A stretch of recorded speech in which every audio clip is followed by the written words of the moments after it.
আমি তো কাউকে ঠকাইনি, আমি ঠকলাম কেন? আমি তো কারো বিশ্বাস ভাঙি নাই, আমার মানুষ বিশ্বাস কেন ভাঙবে? আমি তো কারোর সঙ্গে প্রতারণা করি না, তাহলে মানুষ আমাকে কেন প্রতারণা করবে? প্রশ্ন আছে না নাই? মাথায় রাখবেন, একটা ছোট্ট একটা উত্তর দিচ্ছি, অলওয়েজ এটাকে মাথায় রাখবেন।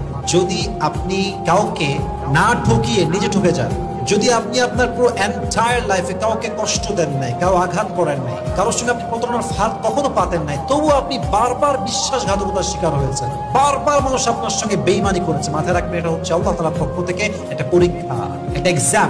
হি wants to see that how you face this exam, how you pass your exam. আল্লাহ দেখতে চায় যে আমার বান্দা আমার তা পরীক্ষায় পাস করে কি করে না। তাহলে যে ব্যক্তি কাউকে ধোঁকা না দিয়েও ধোঁকাবাজির শিকার হয়, যে ব্যক্তি কারোর সঙ্গে বেইমানি না করেও নিজে বেইমানির শিকার হয়, তাহলে বুঝতে হবে তাকে পরীক্ষা নিচ্ছে একজন। আওয়াজ দিয়ে বলেন তো তিনি কে?